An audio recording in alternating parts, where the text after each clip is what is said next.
I hear often, people talking about, bad hair days and, kind of, oh, this isn't working, that isn't working.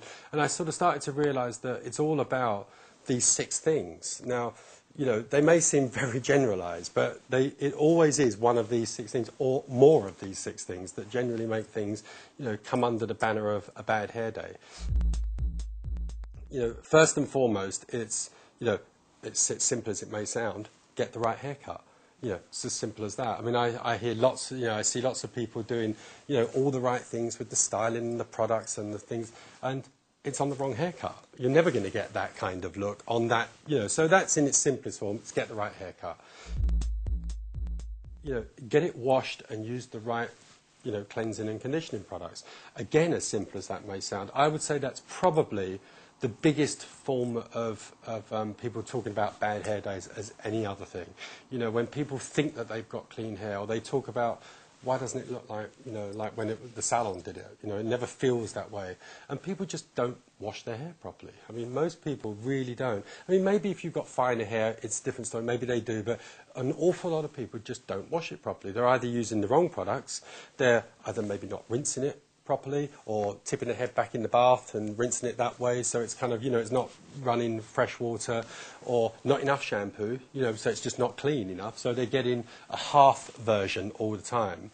And I've had it recently even with people in the beauty industry, where you're looking at them and thinking, oh, that was probably washed 2 or 3 days ago, and they think, oh, I washed it this morning. And it's just, you're not going to get the kind of 100% results unless it's, you've got the basis of it being, clean, fresh, with the right products, the right cleansing products on it. Use the right drying techniques, and that doesn't necessarily mean full-on, but it could be anything from full-on blow dryers to rollers to towel drying it. It could be just the right technique. Very often, you've just got people just doing the wrong thing. Maybe spending more time on the things that they shouldn't be, or, so on and so on. Old habits of maybe, spending half an hour on soaking wet hair and, getting bored or arm ache by the time they get to the important bits, or that kind of thing. Using the right styling products. And again, it's not necessarily that you've got to use lots, but you've got to use the right ones in the right way.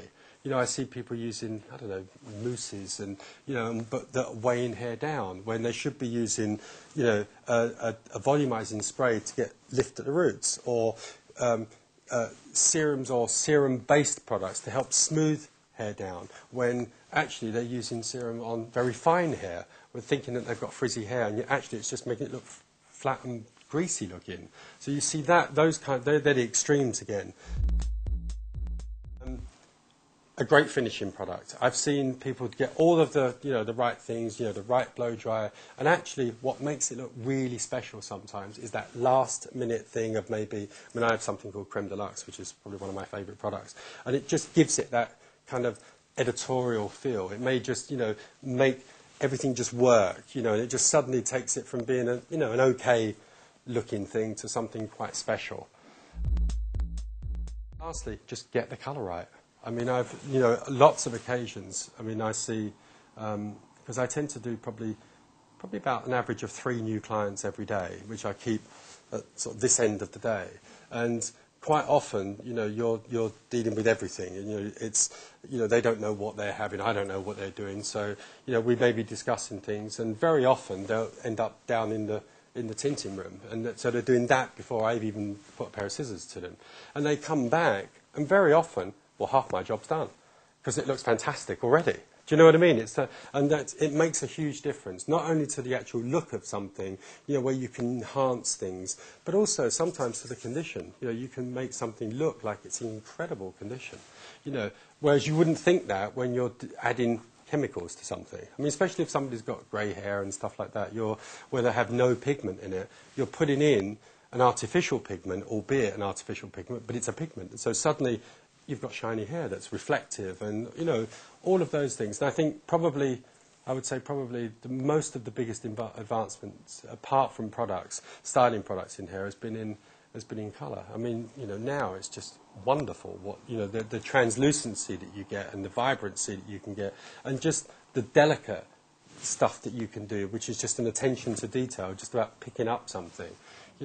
is incredible. And that's when you get those sort of true artists that aren't just working in automatic pilot, where you're just getting, you know, some incredible. I mean, I'm even surprised myself. I mean, even with my staff now, a couple of times recently, I've gone, boy, you really are working in, you know, I mean, it's like fantastic. Even I've been surprised. You know, things that I thought may have taken 2 or 3 goes to get, like in one hit they get, and it's only when people just start to work, you know, with that attention to detail, that, you know, then it really, rather than this kind of, I don't know, there seems to be a thing sometimes in England where people think that ash hair is attractive. It's kind of like, sometimes it looks kind of dirty looking. And, I don't know. But I mean, I've got my own views on it. But, you know, that's really where, you know, you can make a big difference on that sort of number 6 rule.